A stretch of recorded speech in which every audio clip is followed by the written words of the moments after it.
ya pasti dwelling time-nya pasti naik dan sebagainya. Ya. Yang karena itulah makanya Kementerian Perdagangan ya akan mengatur, akan menghimbau kepada semua para pengusaha importir ya mereka supaya mengurus izin-izinnya sebelum kapal diberangkatkan dibawa ke Indonesia. Seperti ibaratnya kalau kita mau pergi ke luar negeri, biasanya kan tuh ditanya visanya ada atau tidak. Kalau nggak ada visa, boarding pass nggak keluar. Nah ini akan kita atur, kita tertibkan seperti itu. Karena kasus seperti ini cukup banyak di pelabuhan. Menciptakan memakan waktu, mereka harus mengurus. Oh itu kan untuk menyemangatkan kita kerja, jadi kan kerjanya langsung cepat ya, dikontrol kita kerjakan gitu. Oke. Sekretaris Kabinet Andi Wijayanto mengatakan akan ada sejumlah pejabat yang dicopot pasca kemarahan Presiden di Pelabuhan Tanjung Priok kemarin. Apa yang ditemukan Presiden di Pelabuhan Tanjung Priok sangat bertolak belakang dengan semangat Presiden untuk membuat pelabuhan yang saling berintegrasi dengan menghapus proses yang berbelit-belit. Ada proses yang sudah siap. Ya, nanti tunggu aja yang nanti dipecat segera. Habis bisa macam-macam. Ditunggu saja. Presiden kan sudah sangat keras, sudah sangat jelas bahwa kalau hal sepenting itu yang menjadi prioritas Presiden tidak dilakukan secara serius, ya Presiden tidak ragu-ragu untuk segera mengganti posisi-posisi yang relevan. Apakah di tingkat BUMN, apakah di tingkat eselon akan bisa dilakukan di tingkat direksi ya, di tingkat direksi BUMN ataukah di tingkat eselon di kementerian atau memang ada evaluasi sistem yang lebih menyeluruh. Para menteri bereaksi mengusut keterlambatan waktu tunggu bongkar muat di Pelabuhan Tanjung Priok, Jakarta. Reaksi ini menanggapi kekesalan Presiden Joko Widodo saat sidak ke Pelabuhan Tanjung Priok kemarin. Karena kesal, Presiden bahkan mengancam akan mencopot menteri dan dirjen di bawahnya jika tidak membenahi mekanisme bongkar muat di Pelabuhan Priok. Presiden Joko Widodo menyampaikan kekecewaannya saat sidak di Pelabuhan Tanjung Priok, Jakarta kemarin. Presiden mempertanyakan dwelling time yang sangat lama di pelabuhan milik pemerintah ini. Waktu yang dibutuhkan untuk dwelling time di Pelabuhan Tanjung Priok mencapai 5 hingga 6 hari. Sementara di Malaysia hanya membutuhkan 3 hari, bahkan di Singapura hanya membutuhkan 1 hari saja. Sulit, bisa aja dirjennya saya copot, bisa aja pelaku dan di lapangannya saya copot, bisa juga menterinya yang saya copot. Pasti kalau saya sudah kerja seperti itu. Andi Wijayanto. Sementara itu, staf khusus Presiden bidang komunikasi Teten Mas Duki menyatakan latar belakang kekecewaan Presiden saat sidak di Pelabuhan Tanjung Priok kemarin dikarenakan Presiden merasa ada yang ditutup-tutupi terkait lambannya dwelling time di Pelabuhan Priok. Di Bea Cukai itu kan banyak lembaga ya, bukan hanya Bea Cukainya saja, tapi ada banyak kelembagaan. Presiden menanyakan siapa yang paling memberi kontribusi terhadap berlarut-larutnya proses perizinan. Mereka tidak bisa jawab. Jadi Presiden melihat ini ada yang disembunyikan sehingga Presiden betul-betul marah. Terkait apakah ini merupakan sinyal akan adanya reshuffle di Kabinet Kerja, pengamat politik LIPI Samsudin Haris menyatakan hal ini merupakan gaya Presiden Joko Widodo dalam mengingatkan para pembantunya agar bekerja dengan lebih baik lagi. Gaya Pak Jokowi kan begitu ya, itu masih gaya belusukan ya. Pelabuhan yang katanya mau dipercepat waktu tunggu setiap kapal yang datang atau yang pergi itu kok tidak berubah gitu, kan semacam itu. Jadi wajar saja kalau Presiden kemudian menuntut kinerja yang lebih cepat.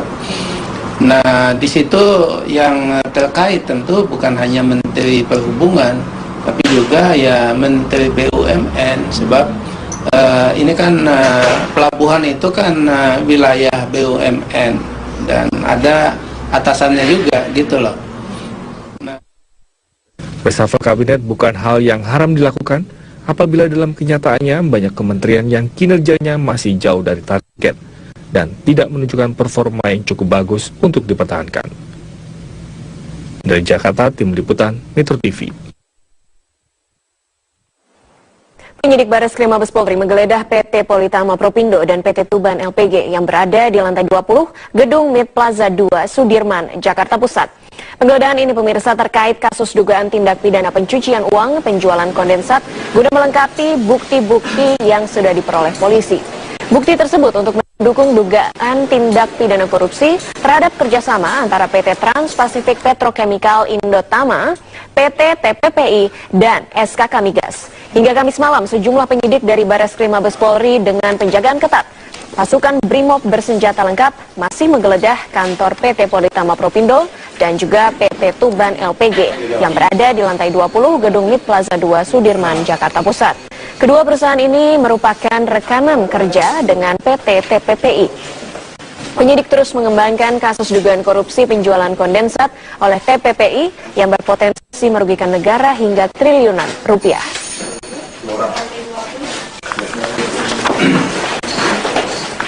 Selain menggeledah rumah tersangka mantan Kepala BP Migas, Bareskrim Mabes Polri hari ini menggeledah kantor tersangka Honggo Wendratmo di kantor Trans-Pacific Petrochemical Indotama, TPPI, di Gedung Mid Plaza, Jakarta.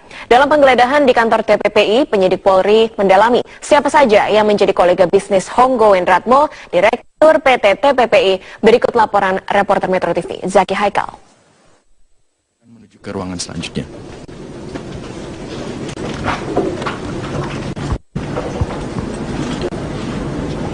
Ini adalah ruangan kerja dari tersangka HW ya. Dan menariknya ada dokumen Tuban Petro Reorganization and Refinancing, kemudian ada akuisisi aset dari Petrokimia.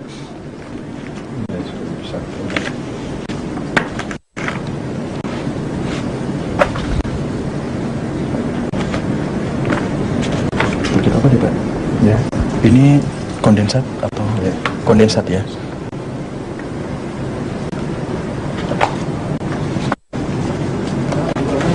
Boleh dilihat Pak?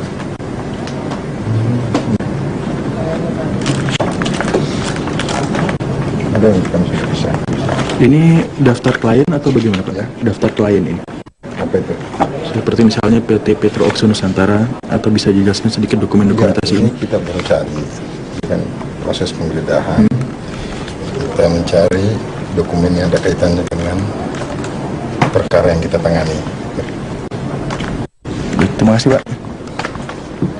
Ada sejumlah kartu nama dari mungkin klien ataupun rekan bisnis dari tersangka HW. Tersangka HW rupanya cukup memiliki rekan bisnis yang luas dengan indikasi banyaknya pertemuan dengan rekan bisnisnya yang berada di luar negeri ataupun berkebangsaan asing.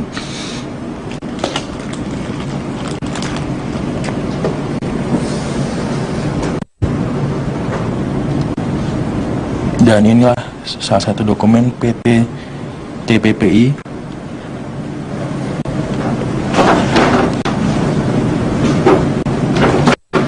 yang kini sedang menjadi fokus terhadap dugaan korupsi kondensat yang merugikan keuangan negara triliunan rupiah. Dari Jakarta, Zaki Haikal, Seno Ariantomo, Metro TV. Pemirsa, Bareskrim Mabes Polri memeriksa mantan Kepala BP Migas Raden Priyono untuk mengungkap proses penjualan kondensat yang merupakan bahan pembuatan bahan bakar minyak. Priyono diperiksa selama 9 jam lebih.